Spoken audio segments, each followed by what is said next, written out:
살아라, 살아서 진실을 밝혀라. 조선 후기 평양 인근 용강의 만석가 서가 천재 도령으로 자라던 12살 서유는 어느 겨울밤 숙부가 부모님을 독살하는 장면을 목격합니다.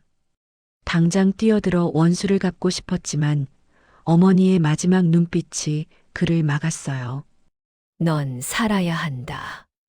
살아서 이 원한을. 서유는 맨발로 눈밭을 달려 도망쳤고 5년 뒤 거지왕초가 되어 다시 돌아왔습니다. 아무도 주목하지 않는 거지 아이들을 모아 그를 가르치며 고을 저녁의 눈과 귀로 만들었습니다. 하지만 숙부는 사원부와 현감까지 손에 넣었고 현감은 서윤을 역적으로 몰아 즉결 사형을 명령합니다. 칼날이 목을 향해 떨어지는 바로 그 순간 마침내 왕명을 수행하는 그의 정체를 드러냅니다. 과연 정의는 승리할 수 있을까요? 이번 영상에서는 부모의 원수를 갚기 위해 거지가 된 천재 도령의 처절한 복수와 구원 이야기를 들려드리겠습니다. 사연 시작 전 구독과 좋아요를 꾹 눌러주시고 어디서 듣고 계신지 댓글 남겨주시면 그곳에 행운이 가득 깃들기를 기원하겠습니다. 조선 후기 평양에서 대동강을 따라 남쪽으로 사흘을 가면 용강이라는 고을이 나옵니다. 그곳에는 만석군으로 이름난 서가가 있었어요. 서가의 곳간에는 해마다 쌀이 넘쳤고 서가의 주인 서문택은 고을 사람들에게 덕망 있는 어른으로 불렸습니다. 하지만 그 집안의 평화는 겉으로만 그럴듯했어요. 담장 안쪽에서는 보이지 않는 그림자가 조금씩 번져가고 있었죠. 서가의 도련님 서유는 올해 12살이었습니다. 어려서부터 글을 익혔고 8살 때는 벌써 천자문을 다 외웠어요. 10살이 되자 아버지 서문택은 서윤에게 율령과 장부를 가르치기 시작했습니다. 밤마다 등잔불을 켜고 서재에 앉아 부자는 나지막한 목소리로 법과 기록에 대해 이야기를 나눴어요. 윤아, 법이란 무엇인 줄 아느냐? 서문택이 물었습니다. 서윤은 잠시 생각하다가 대답했어요. 백성을 다스리는 도리옵니다. 서문택은 고개를 저었습니다.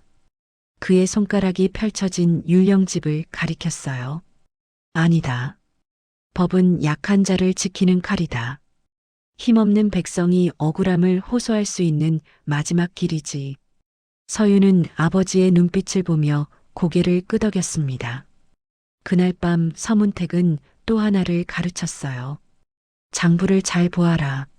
숫자 하나 먹 한 획이 사람을 살리기도 하고 죽이기도 한다. 서윤은 아버지의 말을 가슴 깊이 새겼습니다. 그리고 날마다 장부를 들여다보며 숫자와 도장을 익혔어요. 서윤의 눈은 빠르고 정확했습니다. 한 번 본 것은 잊지 않았고 조금이라도 이상한 점이 있으면 바로 알아챘죠. 그런데 어느 날부터 서윤은 이상한 점을 발견했습니다. 서가의 곳간 장부에서 먹 번짐이 달라진 곳이 있었어요. 도장 자국도 미세하게 다른 것처럼 보였습니다. 서윤은 아버지에게 물었어요. 아버님, 이 장부의 날짜가 이상합니다. 분명 다른 먹으로 쓴 것 같은데요. 서문택의 얼굴이 굳어졌습니다. 그는 장부를 받아들고 한참을 들여다보다가 조용히 입을 열었어요. 내가 잘 보았다. 하지만 그뿐이었습니다. 서문택은 더 이상 말하지 않았어요. 다만 서윤의 어깨를 꽉 붙잡고 낮게 속삭였습니다. 윤아, 내가 본 것을 함부로 입 밖에 내지 마라. 알겠느냐? 서윤은 고개를 끄덕였지만 가슴속에는 불안이 싹 텄어요. 그 불안의 근원은 서윤의 숙부 서만겸이었습니다. 서만겸은 서문택의 배다른 동생이었어요. 서문택이 정실 부인의 자식이라면 서만겸은 첩의 자식이었습니다.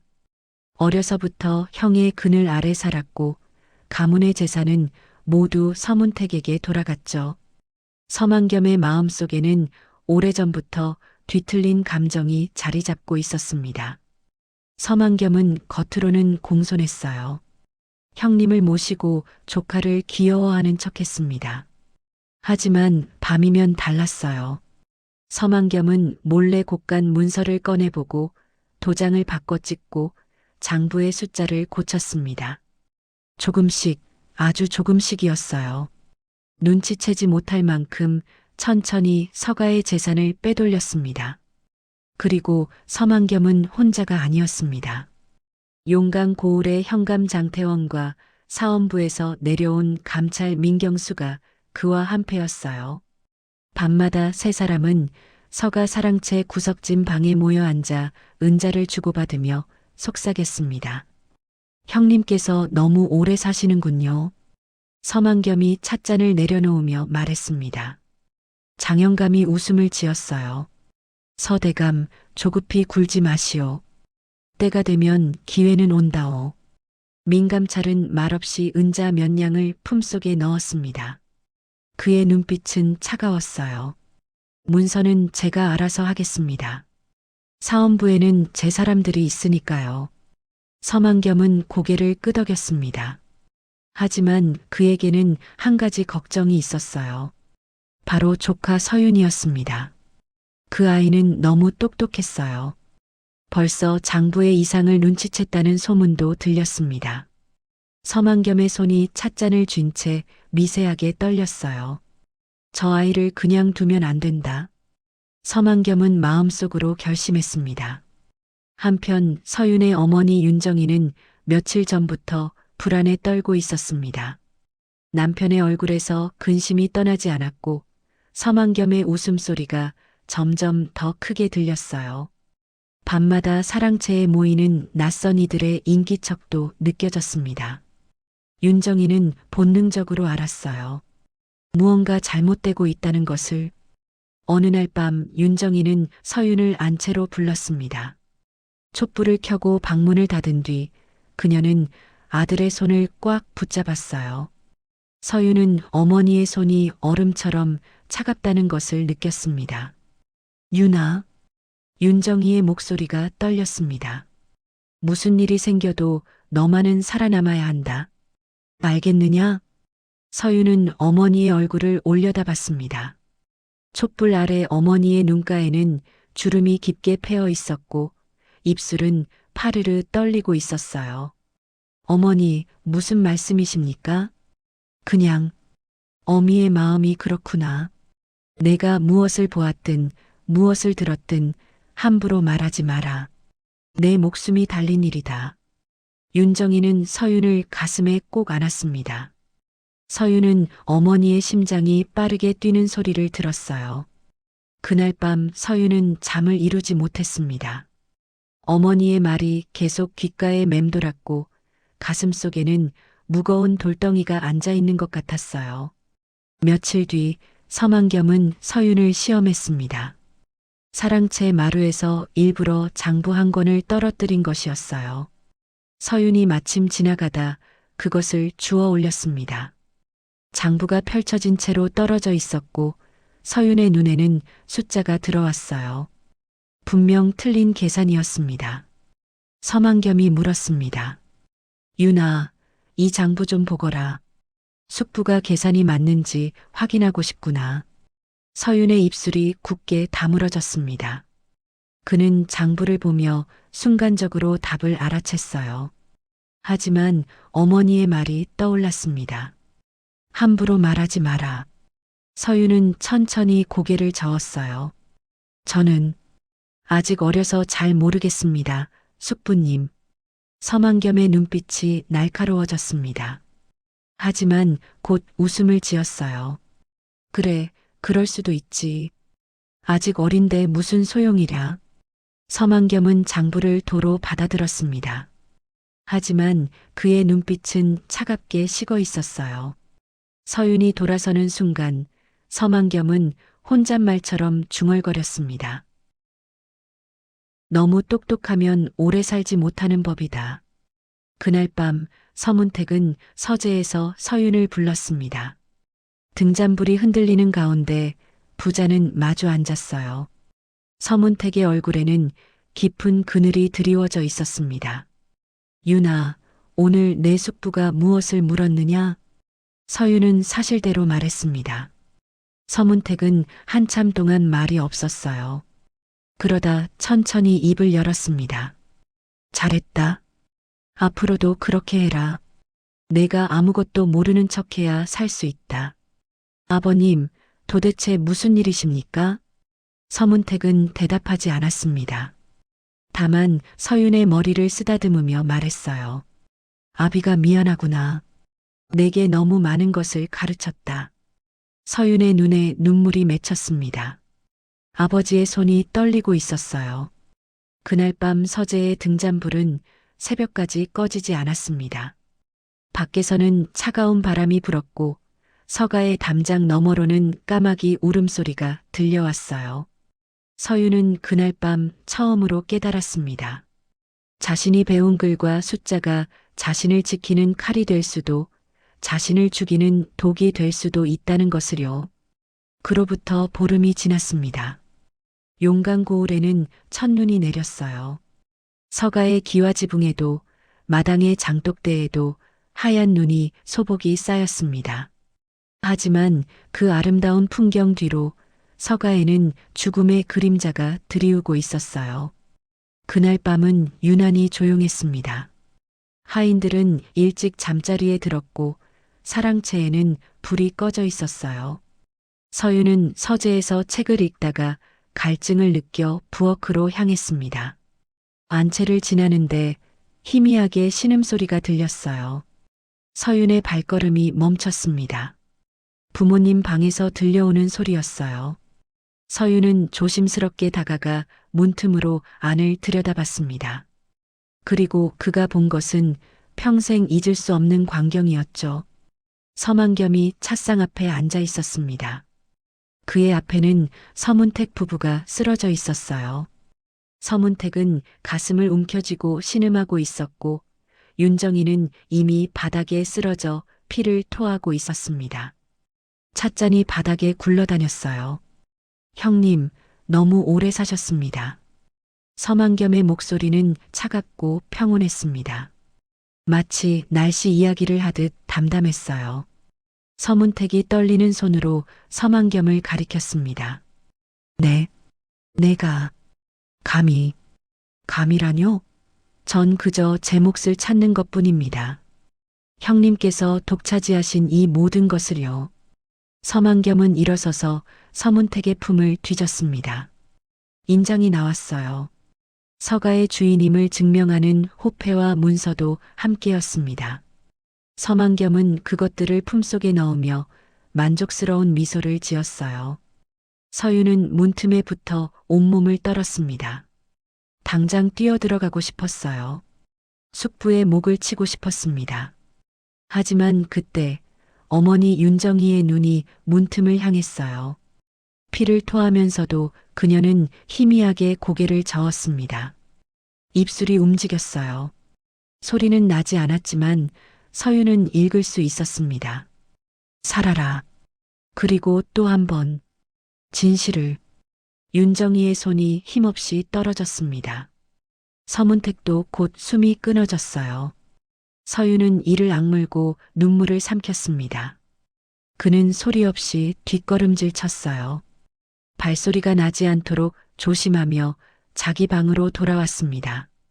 방에 들어서자마자 서윤은 바닥에 주저앉았어요. 온몸이 덜덜 떨렸습니다. 이를 악물어도 턱이 떨렸고 주먹을 쥐어도 손이 떨렸어요.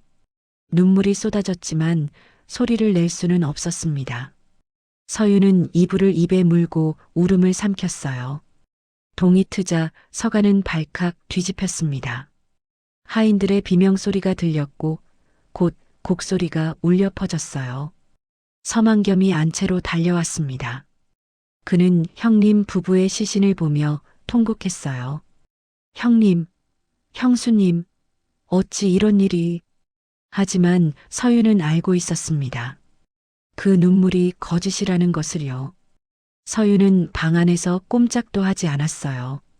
얼굴은 창백했고 눈은 붉게 부어 있었지만 밖으로 나가지 않았습니다. 장례는 사흘 동안 치러졌습니다. 고을의 양반들이 조문을 왔고 현감 장태원도 왔어요. 모두들 서만겸의 손을 잡고 위로했습니다. 서만겸은 상주 행세를 했어요. 하지만 정작 서문택의 아들 서유는 구석에 쪼그리고 앉아 있을 뿐이었습니다. 장례가 끝나자 서만겸은 본색을 드러냈습니다. 그는 서가의 주인 행세를 시작했어요. 하인들을 모아놓고 말했습니다.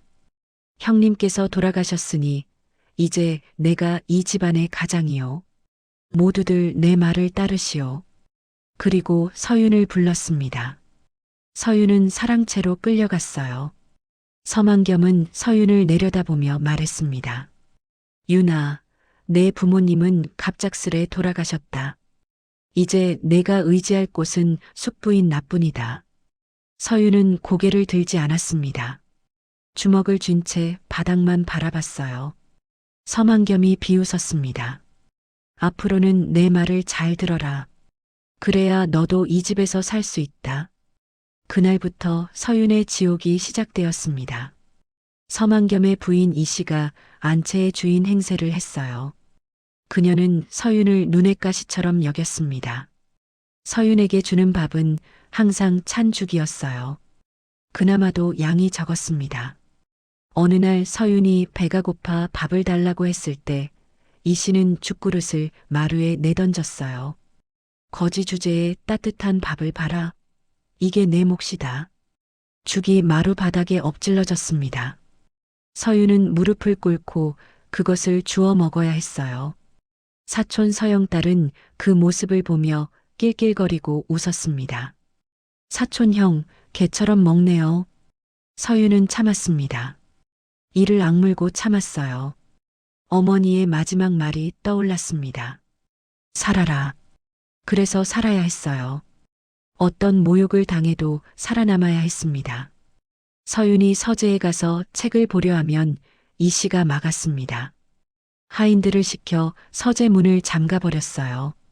서윤이 장부를 보려 하면 서영딸이 빼앗았습니다. 그리고 손등을 때렸어요. 내가 감히 집안 장부를 보려고 해? 회초리가 서윤의 손등을 내리쳤습니다. 살같이 터지고 피가 났어요. 서윤은 그래도 참았습니다. 눈물을 흘리지 않았고 비명을 지르지 않았어요. 한 달이 지났습니다. 서윤의 얼굴은 핏기가 없었고 몸은 점점 말라갔어요. 옷은 남루해졌고 신발은 다 떨어져 맨발이나 다름없었습니다. 하지만 서윤의 눈빛만은 꺼지지 않았어요. 오히려 더 날카로워졌습니다.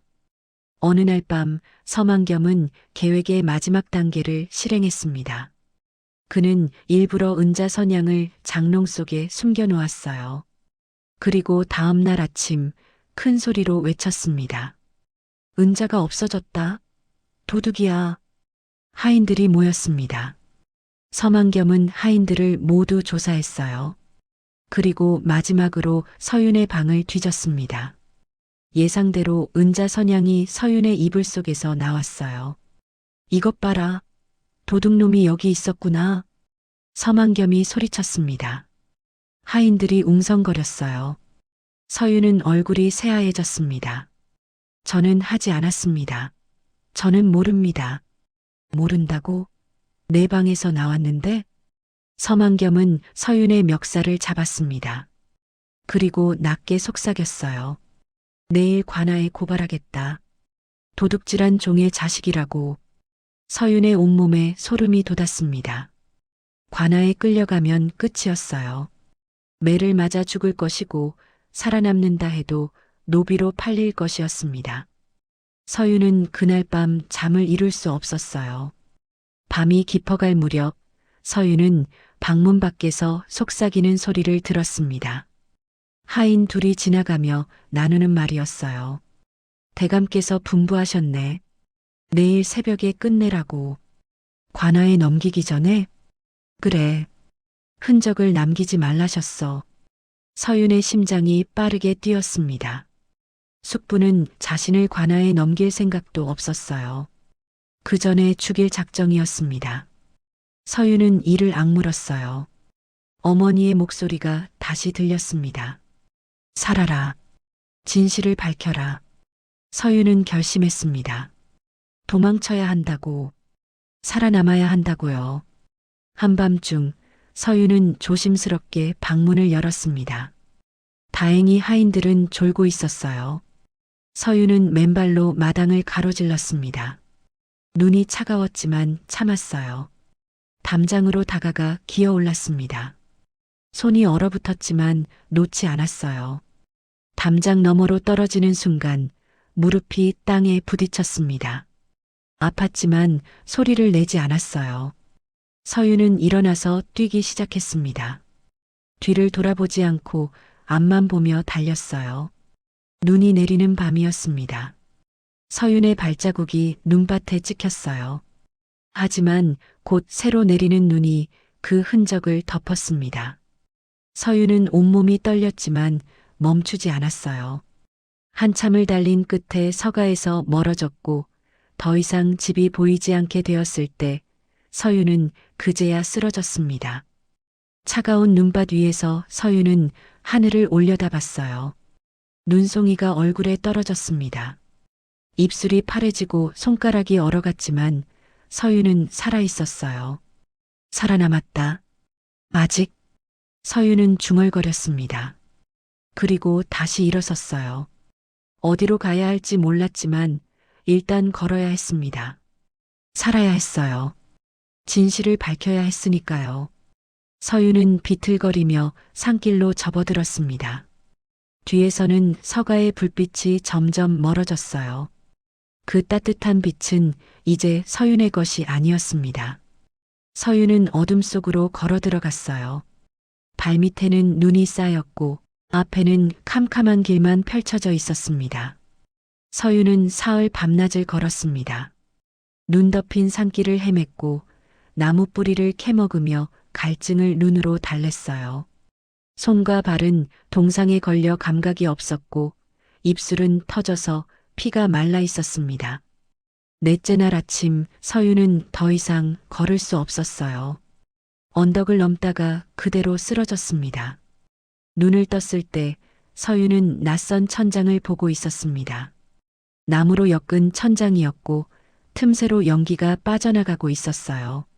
몸을 움직이려 하자 온몸이 쑤셨습니다. 누군가 다가오는 발소리가 들렸어요. 깨어났구나. 낮고 거친 목소리였습니다. 서윤은 고개를 돌려 그 사람을 봤어요. 40줄로 보이는 사내였습니다. 얼굴에는 깊은 흉터가 있었고 한쪽 다리를 절고 있었어요. 하지만 그 눈빛은 서윤이 먼저 알아보았습니다. 박무사님? 서윤의 목소리가 떨렸습니다. 사내의 눈이 커졌어요. 그는 서윤에게 가까이 다가와 얼굴을 자세히 들여다봤습니다. 도련님, 이게 어찌된 일이십니까? 박무겸이었습니다. 과거 서가를 지키던 호위무사였어요. 서윤이 어렸을 때 무술을 가르쳐 주던 스승이기도 했습니다. 하지만 5년 전 어느 날 갑자기 사라졌었어요. 서윤은 그가 죽은 줄 알았습니다. 무사님, 살아계셨군요. 서윤의 눈에서 눈물이 흘러내렸습니다. 박무겸도 눈시울이 붉어졌어요. 그는 서윤의 손을 잡았습니다. 도련님, 어찌 이 모양이 되셨습니까? 나리께서는, 마님께서는. 서윤은 떨리는 목소리로 모든 것을 말했습니다.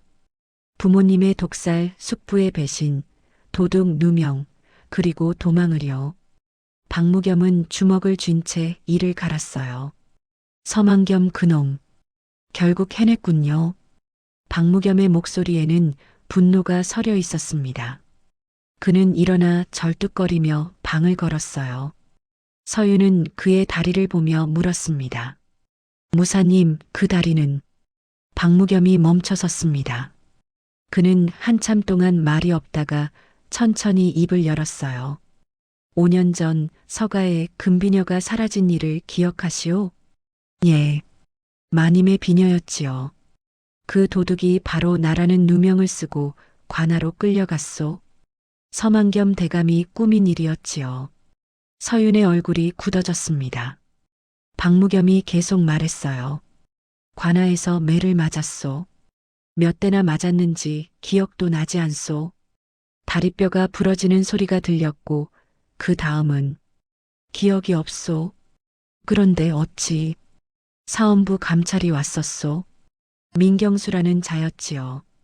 나는 그가 진상을 밝혀줄 거라 믿었소. 하지만 그 자는 말했소. 증거가 없다고요. 박무겸의 목소리가 낮게 깔렸습니다. 나는 그날 알았소. 관아도 사원부도 이미 서만겸 편이라는 것을요. 간신히 목숨만 건져 이곳으로 도망쳤소. 서윤은 주먹을 꽉 쥐었습니다. 손톱이 손바닥에 파고들었어요. 박무겸이 서윤의 어깨에 손을 얹었습니다. 도련님, 이제 어찌하시겠습니까? 서윤은 대답하지 못했습니다. 12살 아이가 무엇을 할 수 있을까요? 서만겸은 현감과 사원부까지 손에 넣었어요. 권력도 없고 돈도 없는 서윤이 할 수 있는 일은 아무것도 없었습니다. 모르겠습니다. 서윤의 목소리는 작았습니다. 박무겸은 고개를 끄덕였어요. 그럼 일단 살아야지요. 여기서 쉬면서 기운을 차리시오.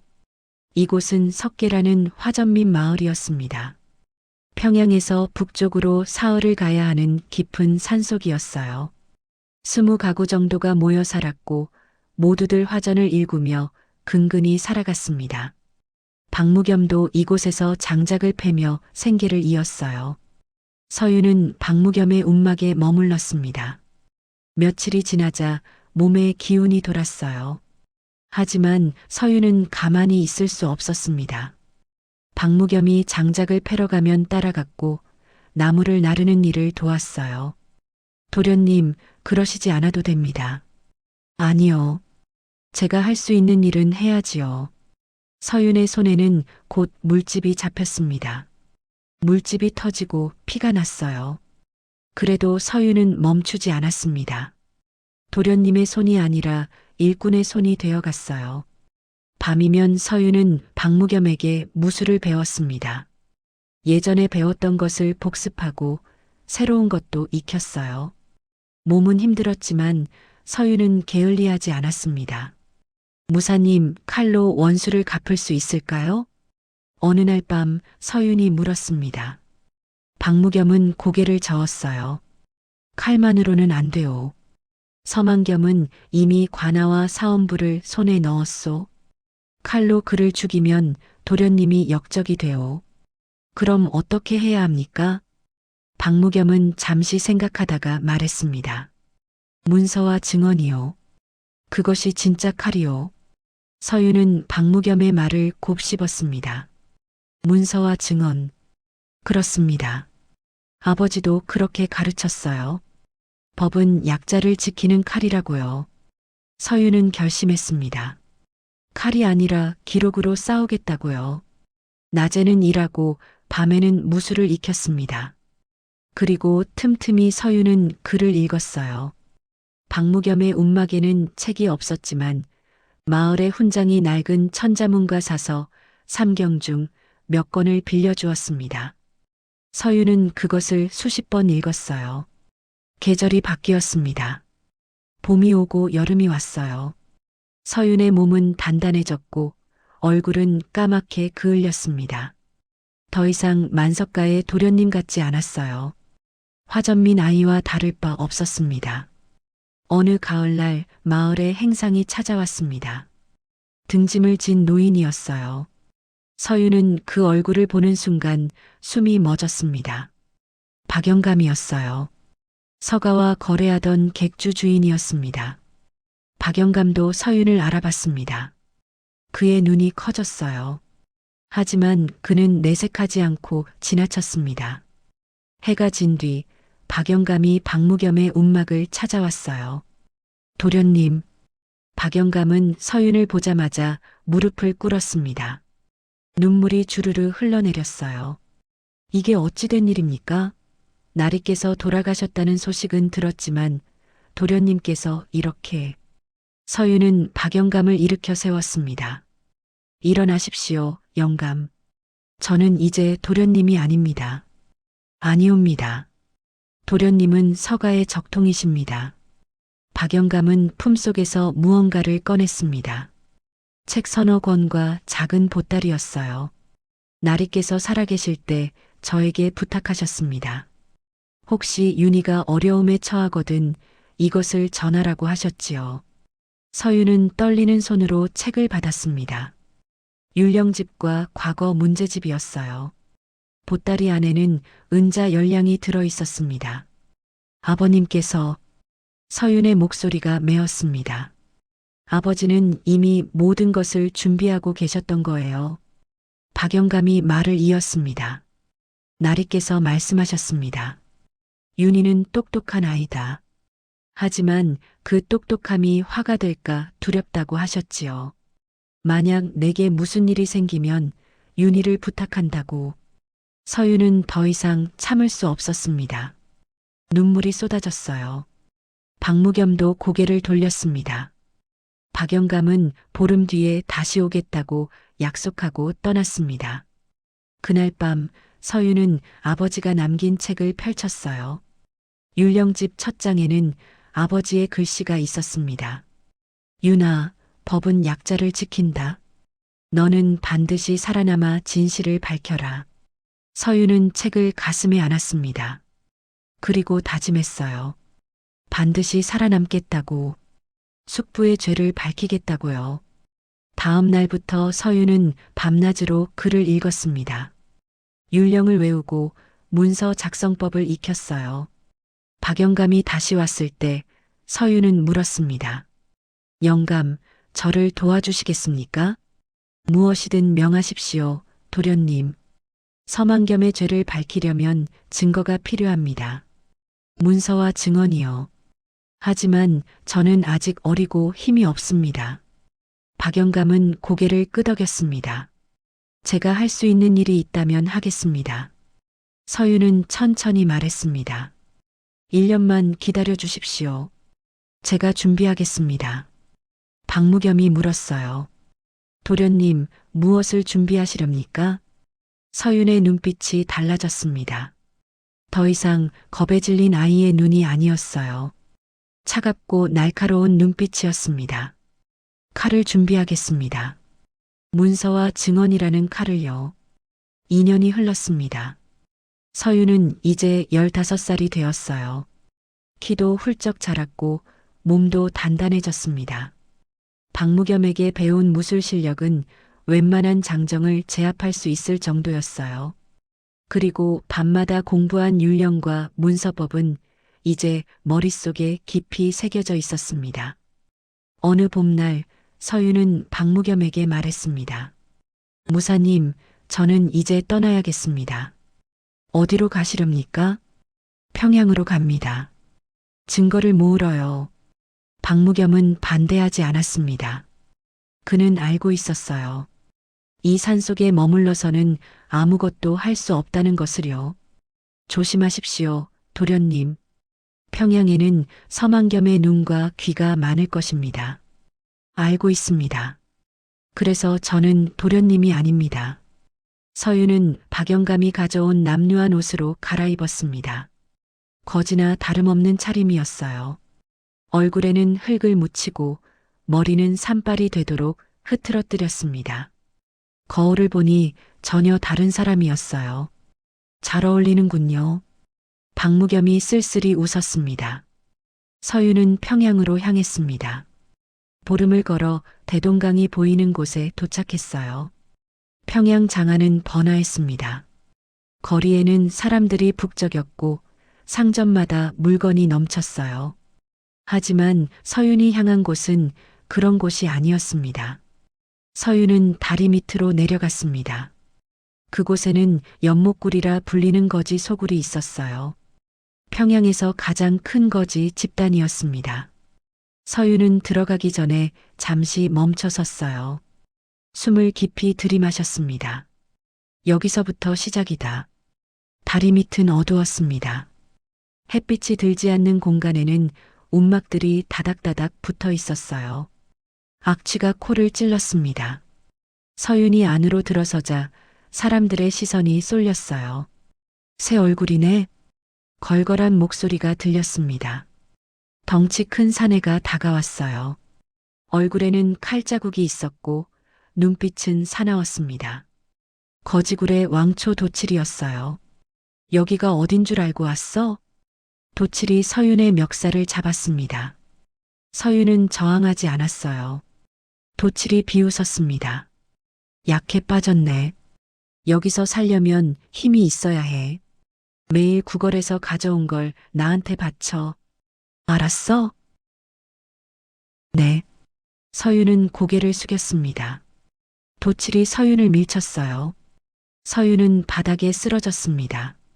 며칠 동안 서윤은 굴의 규칙을 익혔습니다. 낮에는 거리로 나가 구걸하고 밤에는 굴로 돌아와 도칠에게 바치는 것이었어요. 바치지 않으면 맞았습니다. 도칠은 곤봉으로 사람들을 때렸어요. 특히 어린아이들에게 더 심했습니다. 어느 날 저녁 서윤은 아이 하나가 울고 있는 것을 봤습니다. 6살쯤 된 계집아이였어요. 이름은 보라라고 했습니다. 보라는 손에 죽그릇을 꼭 붙잡고 있었어요. 왜 우니? 서윤이 물었습니다. 보라가 훌쩍이며 대답했어요. 오빠가 제 죽을 빼앗아 갔어요. 서윤이 돌아보니 10살쯤 된 사내아이가 죽을 개걸스럽게 먹고 있었습니다. 도칠의 신복이었어요. 서윤은 다가가 말했습니다. 그 죽은 저 아이 거다. 돌려줘라. 사내아이가 서윤을 노려봤습니다. 넌 누군데 나한테 명령해? 돌려주라고 했다.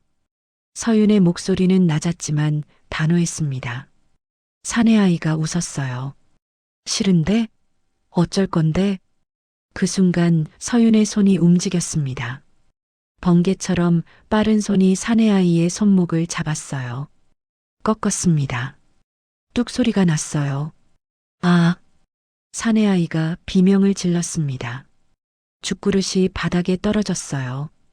서윤은 그것을 집어보라에게 건넸습니다. 먹어라. 보라는 눈을 동그랗게 뜨고 서윤을 봤습니다. 그리고 조심스럽게 죽그릇을 받았어요. 소동이 일어났습니다. 도칠이 달려왔어요. 그는 바닥에 쓰러진 사내아이를 보고 서윤을 노려봤습니다. 내 놈이 했어? 그렇다. 도칠의 얼굴이 일그러졌습니다. 감히 내 사람을 다쳐? 죽고 싶어? 도칠이 곤봉을 들었습니다.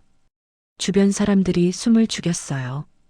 도칠의 곤봉에 맞으면 뼈가 부러졌습니다. 하지만 서윤은 피하지 않았어요. 여기 규칙이 힘이라며? 그럼 나와 붙어보자. 도칠이 껄껄 웃었습니다. 재미있는 놈이네. 좋아, 붙어보자. 두 사람은 굴 한가운데로 나왔습니다. 사람들이 둘러쌌어요. 도칠은 곤봉을 휘둘렀습니다. 서윤은 옆으로 피했어요. 곤봉이 바람을 가르며 지나갔습니다. 오호, 빠르네. 도칠이 다시 공격했습니다. 이번에는 더 빨랐어요. 하지만 서윤은 더 빨랐습니다. 몸을 낮추고 도칠의 안쪽으로 파고들었어요. 그리고 도칠의 팔을 잡아 꺾었습니다. 으윽! 도칠이 신음했습니다. 곤봉이 바닥에 떨어졌어요. 서윤은 도칠의 팔을 더 비틀었습니다. 도칠이 무릎을 꿇었어요. 이놈이. 도칠이 발버둥 쳤지만 소용없었습니다. 서윤의 힘은 단단했어요. 박무겸에게 2년간 배운 무술이 몸에 밴 것이었습니다. 항복하겠다면 풀어주지. 서윤이 차갑게 말했습니다.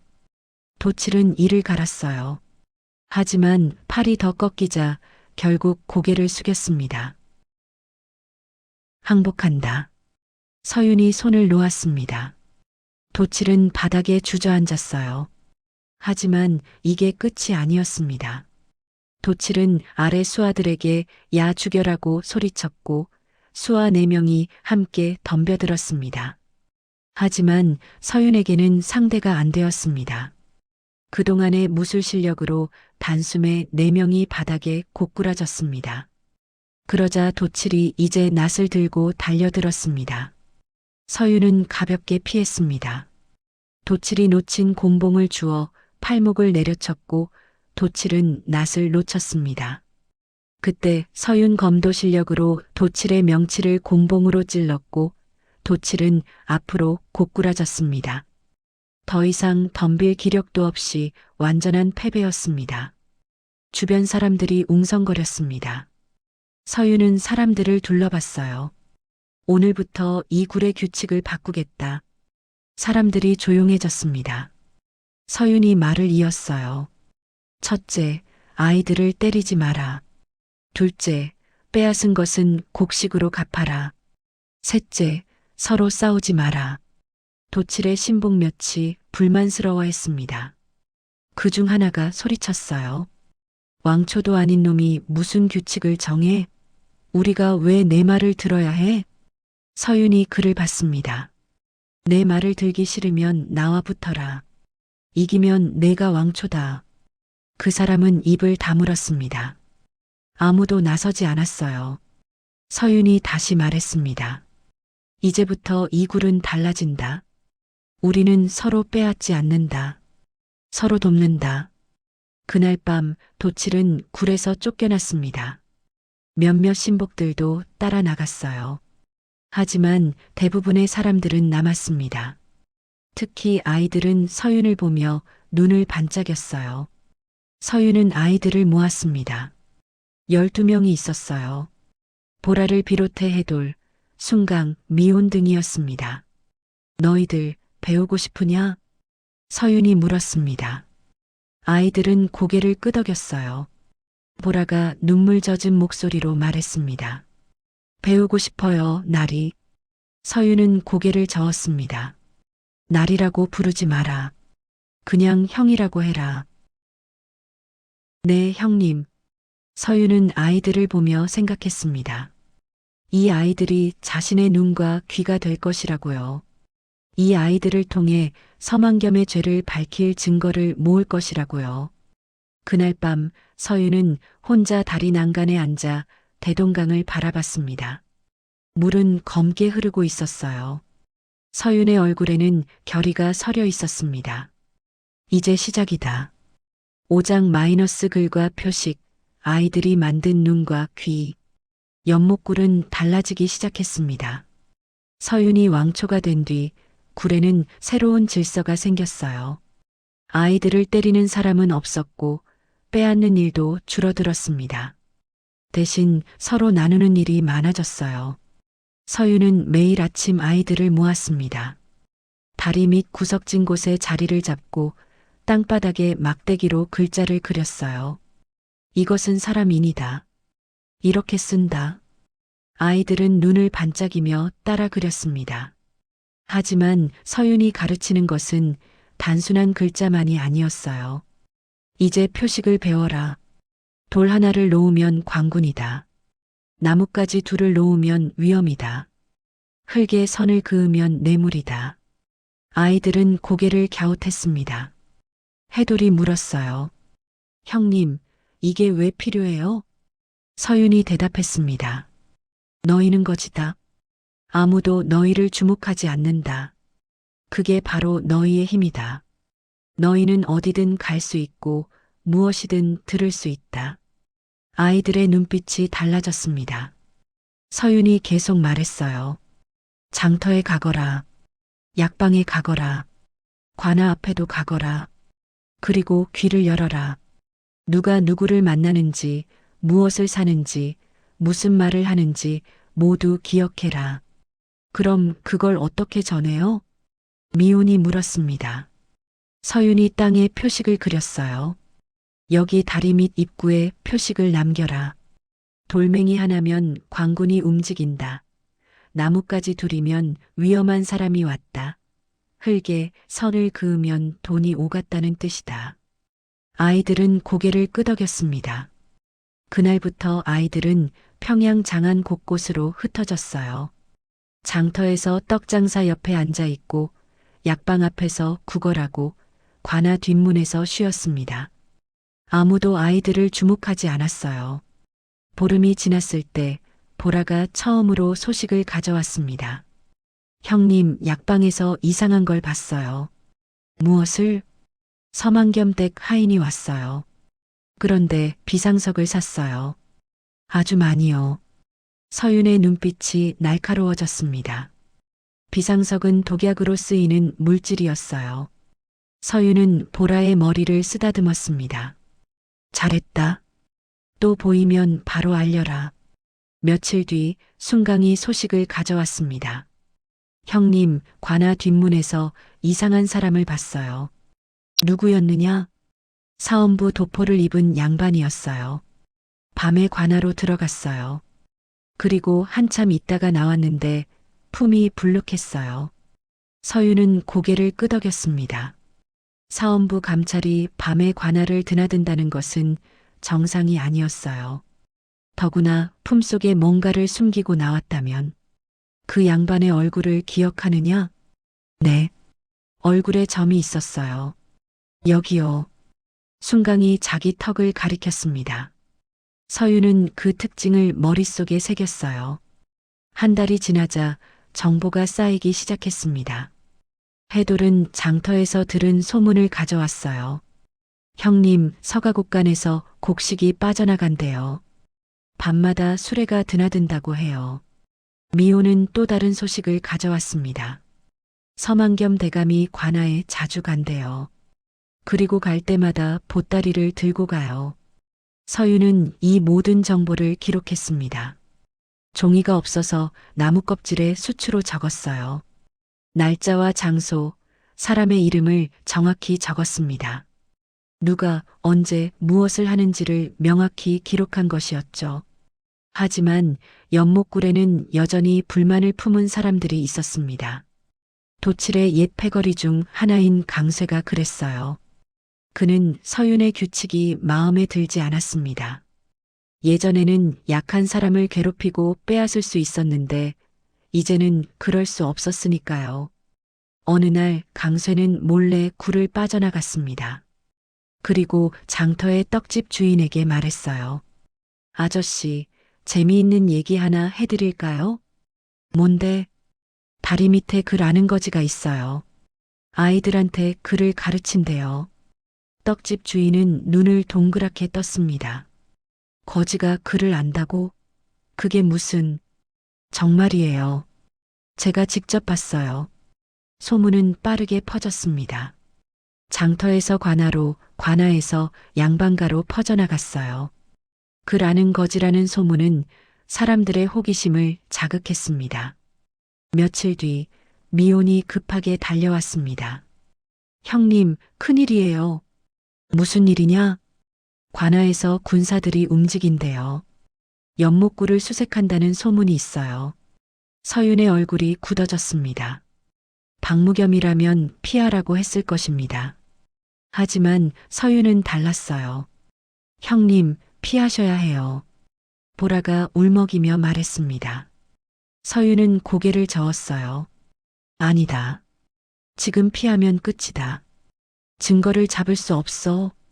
그럼 어떻게 하시려고요? 서윤은 잠시 생각하다가 말했습니다. 나는 잡힐 것이다. 일부러. 아이들이 놀랐습니다. 서윤이 설명했어요. 내가 잡혀가면 서만겸이 움직일 것이다. 그때 너희가 잘 봐라.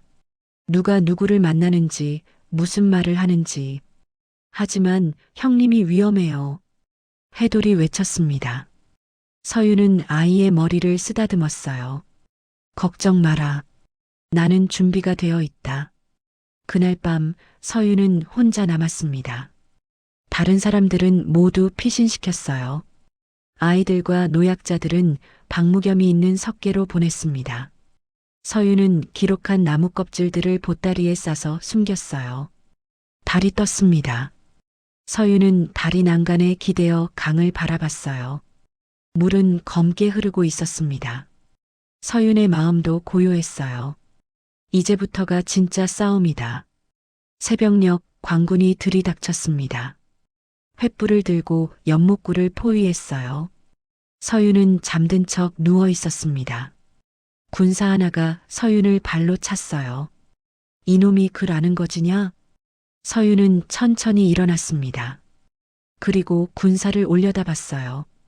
군사는 서윤의 눈빛을 보고 순간 움찔했습니다. 거지의 눈이 아니었어요. 양반의 눈빛이었습니다.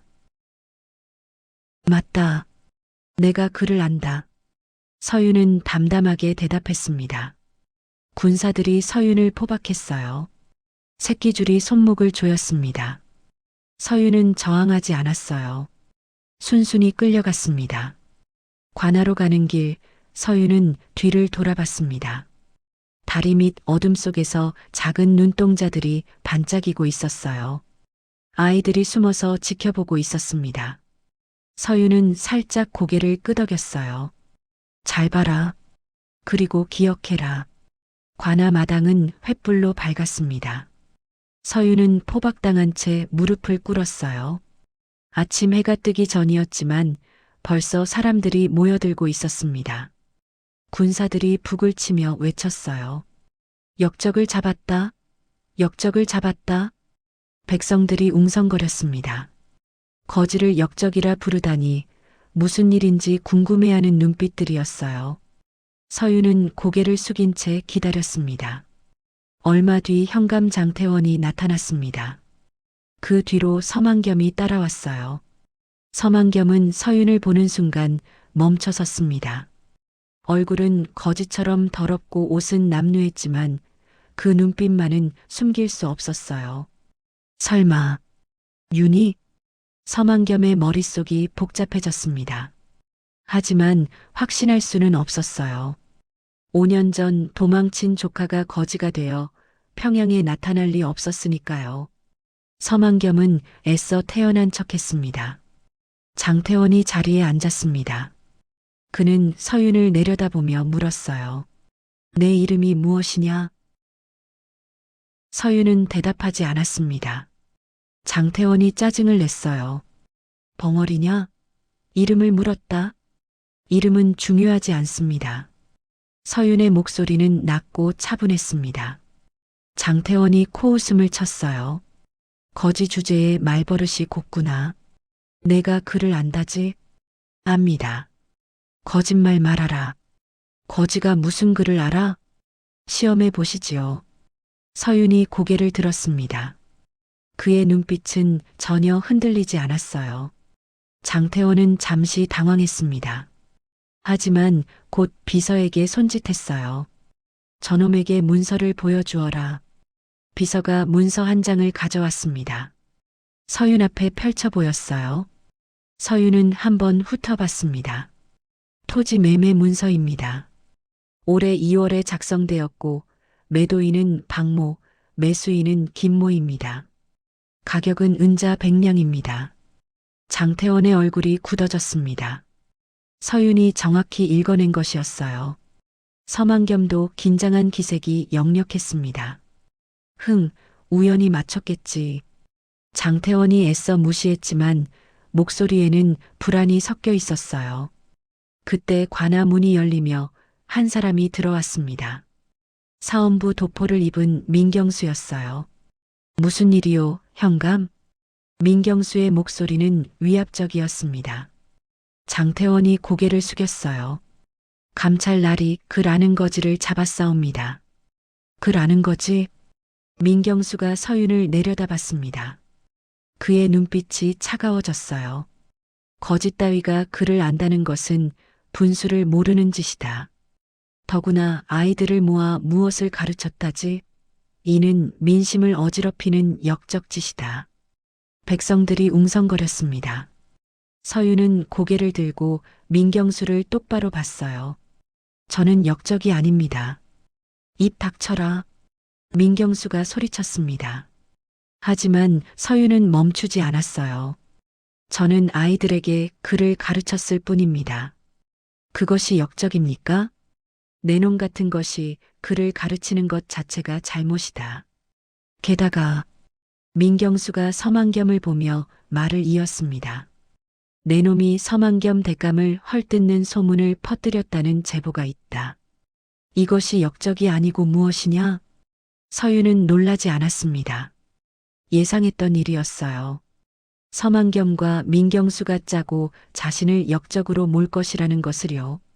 저는 그런 적 없습니다. 증거가 있다. 장태원이 문서 뭉치를 꺼냈습니다. 서윤이 기록한 나무 껍질들이었어요. 강쇠가 훔쳐서 관아에 넘긴 것이었습니다. 이것 봐라. 내 놈이 직접 쓴 것이 아니냐? 여기 서만겸 대감의 이름이 적혀 있다. 그리고 온갖 헛소문을 적어 놓았다. 서윤의 얼굴이 창백해졌습니다. 증거가 빼앗긴 것이었어요. 하지만 그는 당황하지 않았습니다. 침착하게 말했어요.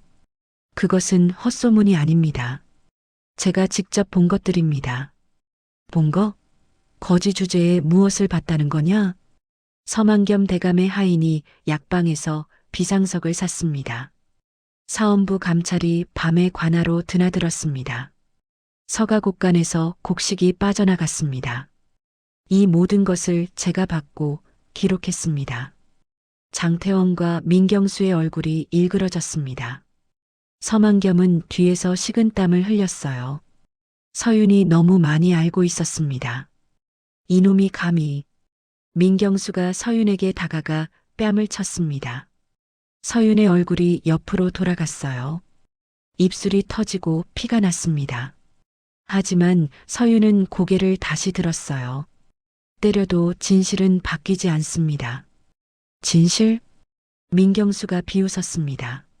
내 놈이 아는 진실이 무엇이냐? 이 문서들은 모두 거짓이다.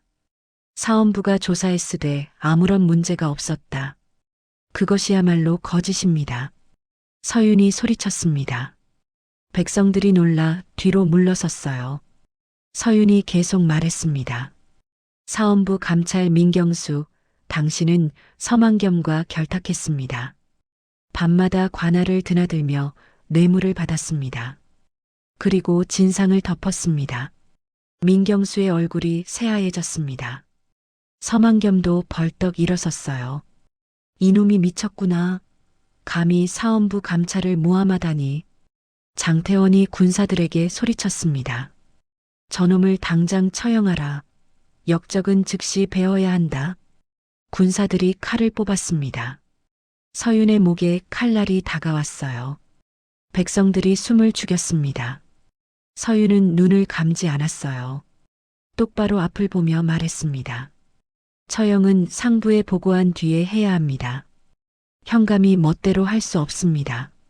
장태원이 코웃음을 쳤습니다. 역적은 즉결할 수 있다. 저는 역적이 아닙니다. 증거도 없이 어찌 역적이라 합니까? 이 문서가 증거다.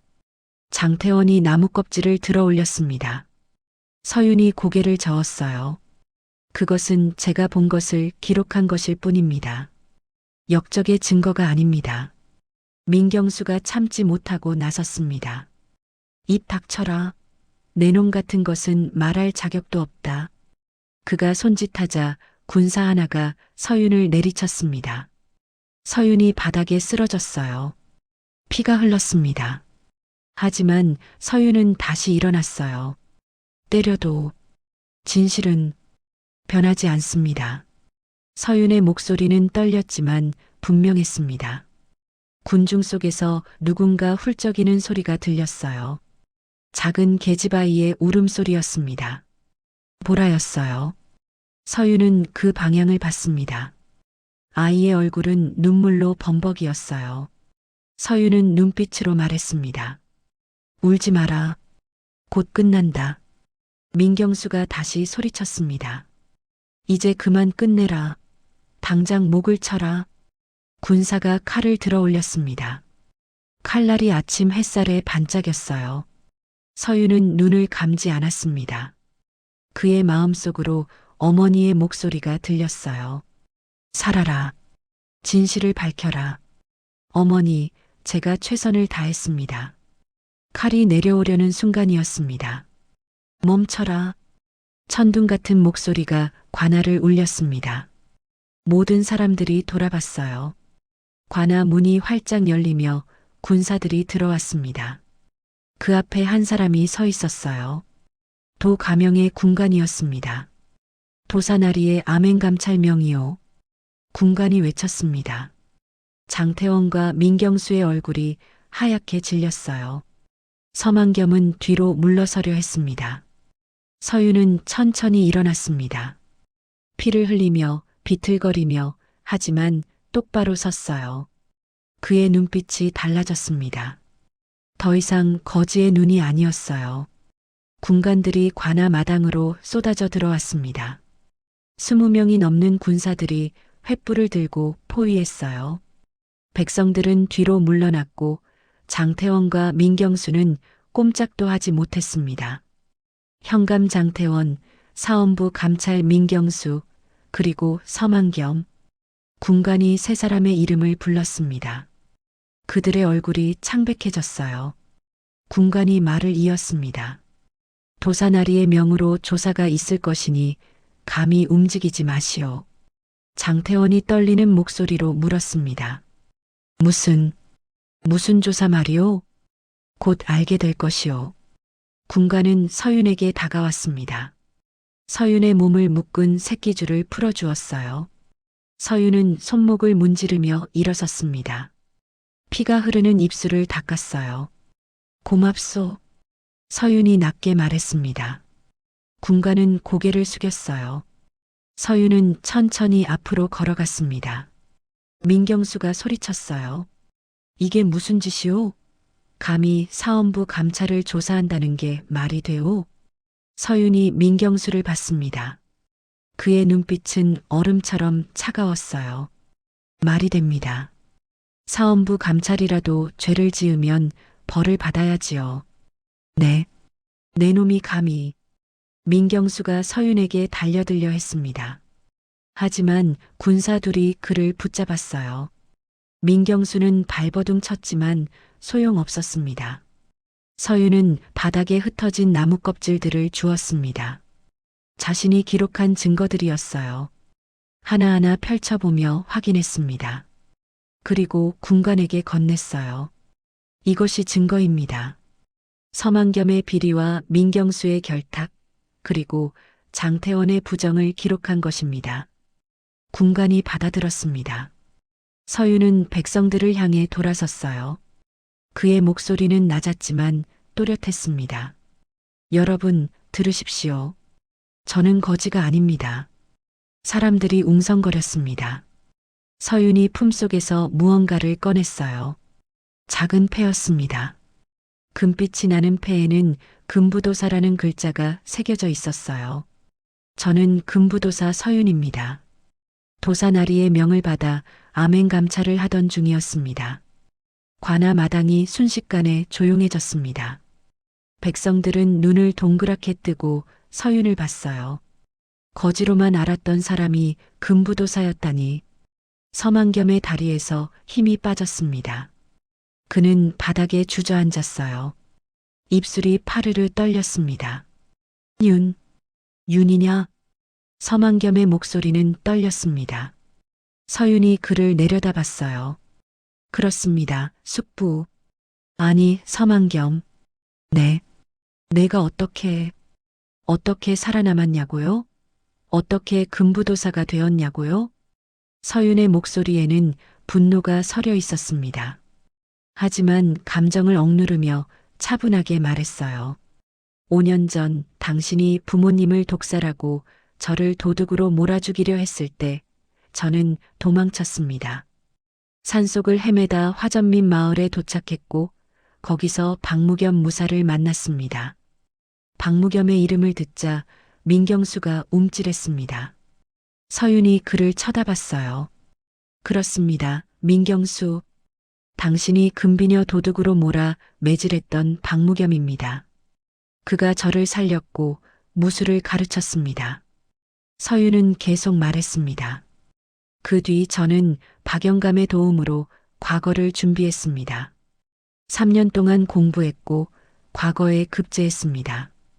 금부에 들어갔고 도사나리께 사정을 말씀드렸습니다. 장태원이 떨리는 목소리로 물었습니다. 그래서 거지 행세를 한 것이요? 그렇습니다. 증거를 모으기 위해서였습니다. 거지는 아무도 주목하지 않으니까요. 저는 연못굴에 들어가 아이들을 모았고 그들을 통해 당신들의 비리를 하나하나 기록했습니다. 서유는 나무 껍질들을 하나씩 들어 올렸습니다. 이것은 서만겸의 하인이 비상석을 산 기록입니다.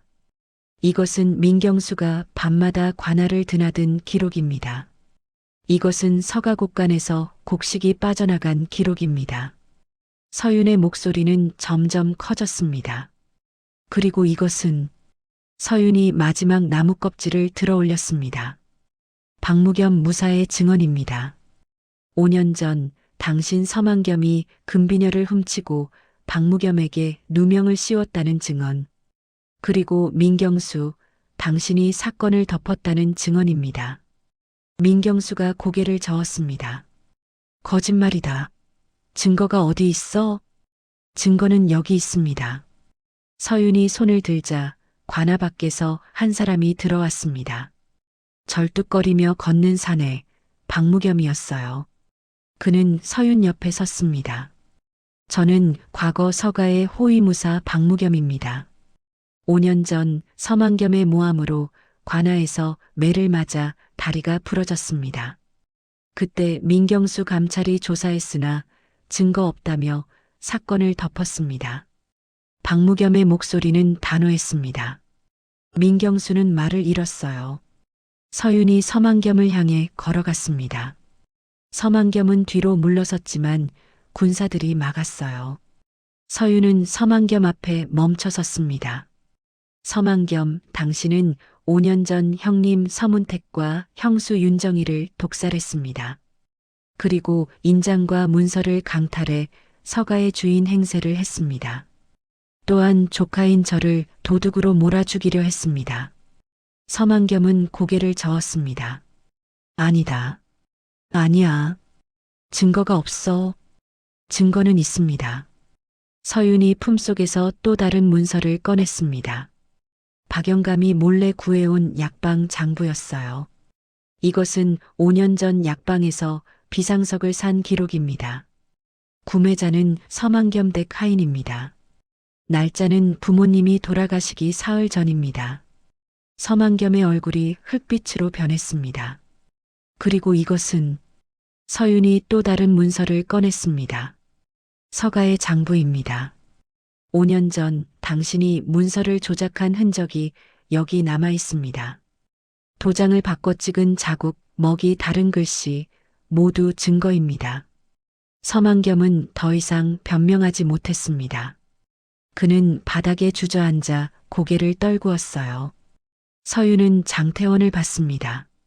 현감 장태원, 당신은 서만겸에게 뇌물을 받고 부정을 저질렀습니다. 그리고 오늘 죄 없는 사람을 역적으로 몰아 즉결하려 했습니다. 이는 월권입니다. 장태원도 할 말을 잃었습니다. 서윤은 민경수를 향해 돌아섰습니다. 민경수, 당신은 사헌부 감찰이면서 비리를 덮었습니다. 뇌물을 받고 진상을 조작했습니다. 당신이야말로 진짜 역적입니다. 민경수가 소리쳤습니다. 닥쳐라. 나는 사헌부 감찰이다. 내 놈 따위가 나를 심판할 수 없어. 서윤이 고개를 저었습니다. 제가 심판하는 것이 아닙니다. 법이 심판하는 것입니다. 서윤은 군관에게 말했습니다. 세 사람 모두 포박하십시오. 도 가명으로 압송할 것입니다. 군사들이 움직였습니다. 서만겸, 장태원, 민경수를 포박했어요. 세 사람은 저항했지만 소용없었습니다. 백성들이 환호했습니다.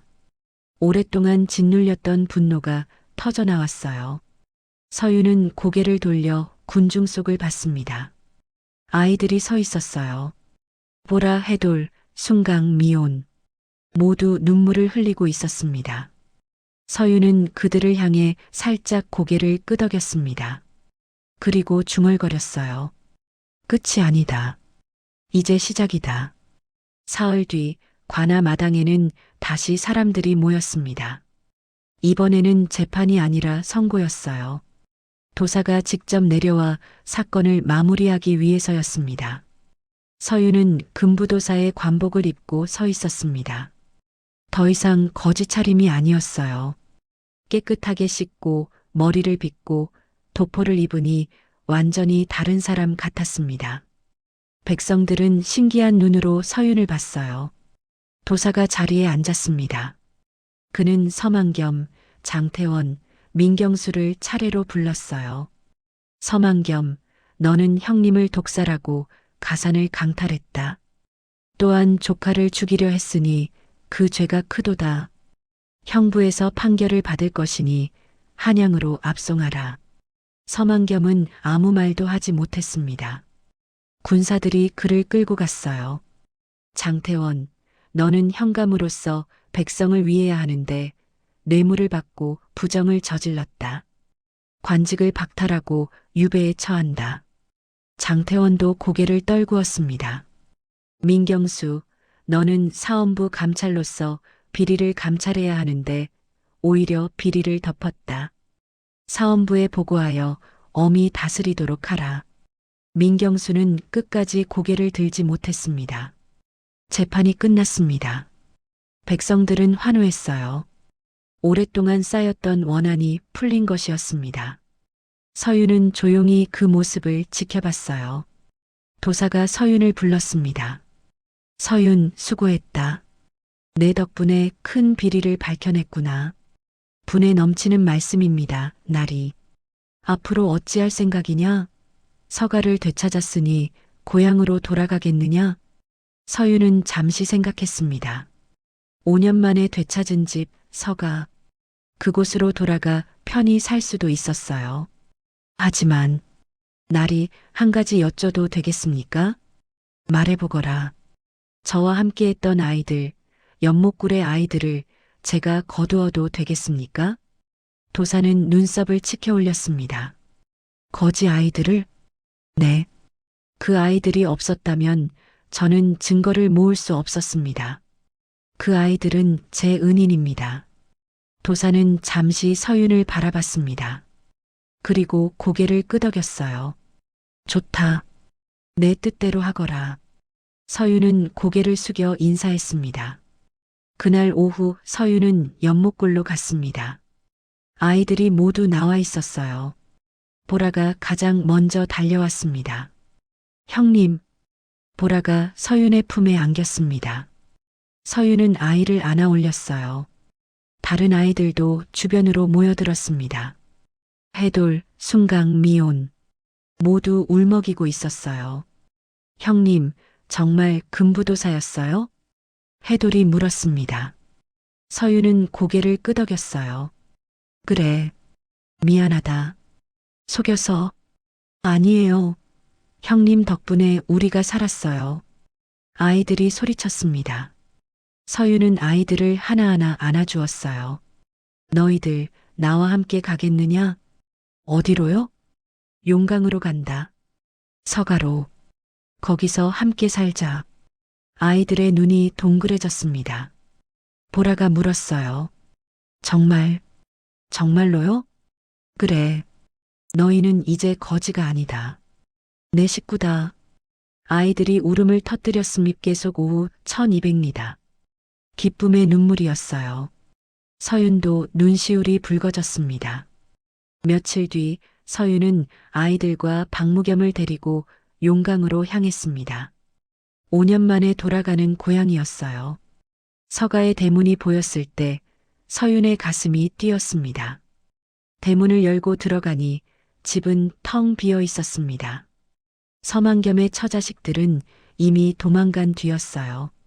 하인들도 뿔뿔이 흩어졌습니다. 하지만 서윤은 슬프지 않았어요. 새로 시작할 수 있었으니까요. 서윤은 곡간을 열었습니다. 곡식이 가득했어요. 서만겸이 빼돌리지 못한 것들이었습니다. 서윤은 아이들을 불렀어요. 이 곡식을 나누어 주자. 굶주린 사람들에게. 네, 형님. 아이들이 신나서 곡식을 날랐습니다. 마을 사람들이 하나둘 모여들었어요. 서유는 그들에게 곡식을 나누어 주었습니다. 사람들은 감사의 인사를 했어요. 며칠 뒤 서유는 서가의 사랑채를 서당으로 만들었습니다. 책을 들여놓고 책상을 놓았어요. 그리고 아이들뿐 아니라 마을의 모든 아이들을 받아들였습니다. 글을 배우고 싶은 사람은 누구든 오너라. 서윤의 목소리가 마을에 울려 퍼졌습니다. 아이들이 하나둘 모여들었어요. 가난한 집 아이들도 양반집 아이들도 모두 함께 앉았습니다. 보라가 처음으로 붓을 들었습니다. 떨리는 손으로 사람 인자를 썼어요. 서툴렀지만 정성스러웠습니다.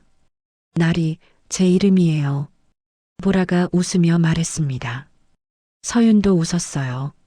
잘했다. 계속 연습해라. 어느 봄날 서윤은 부모님 묘를 찾았습니다.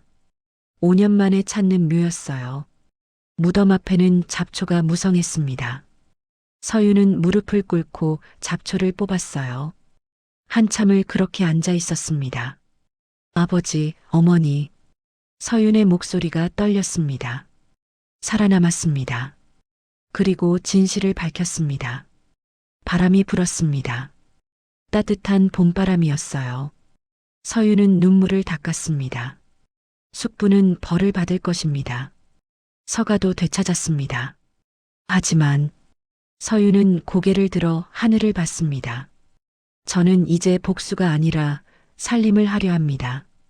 굶주린 사람을 먹이고 배우지 못한 사람을 가르치려 합니다. 그것이 아버지께서 원하시던 일이니까요. 박무겸이 뒤에서 조용히 서 있었습니다. 그는 서윤의 어깨에 손을 얹었어요. 도련님, 나리께서 자랑스러워 하실 것입니다. 무사님, 이제 저를 도련님이라 부르지 마십시오. 그냥 서윤이라 불러주십시오. 알겠습니다, 서윤. 두 사람은 무덤 앞에 서서 한참을 말이 없었습니다. 그저 바람 소리만 들렸어요. 며칠 뒤 박영감이 찾아왔습니다. 그는 서당을 보고 눈시울을 붉혔어요. 도련님, 아니나리. 정말 훌륭한 일을 하고 계십니다. 영감 덕분입니다. 영감이 아니었다면 저는 여기까지 오지 못했을 것입니다. 아닙니다. 나리의 힘입니다. 박영감은 보따리를 풀었습니다. 안에는 책들이 들어 있었어요. 서당에 쓰시라고 가져왔습니다. 서윤은 감사히 받았습니다. 그리고 물었어요. 영감, 앞으로도 이곳에 자주 들르시겠습니까? 물론입니다. 이제 이곳이 제 마음의 고향이니까요. 서윤은 웃었습니다. 박영감도 웃었어요. 계절이 바뀌었습니다. 여름이 오고 가을이 왔어요. 서당에는 아이들의 글 읽는 소리가 끊이지 않았습니다. 서가의 곳간에서는 가을 추수한 곡식이 쌓였고 그것은 다시 굶주린 사람들에게 나누어졌어요. 어느 겨울날 서윤은 서당 마루에 앉아 아이들을 바라봤습니다. 보라는 이제 제법 글을 읽었고 해돌은 산수를 배우고 있었어요. 순간과 미온도 열심히 공부했습니다. 박무겸이 다가와 앉았습니다. 서윤, 행복하십니까? 서윤은 잠시 생각했습니다. 그리고 고개를 끄덕였어요. 네, 이제는 행복합니다. 복수는 끝났습니까? 복수는 끝났습니다. 하지만 제 할 일은 끝나지 않았습니다. 무슨 일 말입니까? 서윤은 아이들을 보며 말했습니다. 또 다른 억울한 사람을 찾아야 합니다. 제가 금부도사인 한 그것이 제 임무니까요. 박무겸은 고개를 끄덕였습니다. 그렇다면 제가 함께하겠습니다. 고맙습니다, 무사님. 두 사람은 말없이 앉아 있었습니다. 밖에서는 눈이 내리기 시작했어요. 하얀 눈송이가 하늘에서 천천히 떨어졌습니다. 서당 안에서는 아이들의 웃음소리가 들렸어요. 서윤은 창밖을 봤습니다. 대동강 너머로 평양 장안이 보였어요. 저기 어딘가에 또 다른 서윤이 있을 것입니다. 억울함을 당하고 도움을 기다리는 사람이요. 나는 찾아갈 것이다. 그들을 도울 것이다. 서윤의 눈빛이 단단해졌습니다. 그의 얼굴에는 복수의 칼날이 아니라 따뜻한 결심만 남아 있었어요. 바람이 불었습니다. 따뜻하고 부드러운 바람이었습니다. 서윤은 눈을 감고 그 바람을 느꼈어요. 부모님이 보내는 바람 같았습니다. 아버지, 어머니, 저는 살아남았습니다. 그리고 이제 다른 사람들을 살리겠습니다. 서당 처마 끝에서 눈이 녹아 물방울이 떨어졌습니다. 봄이 멀지 않았어요.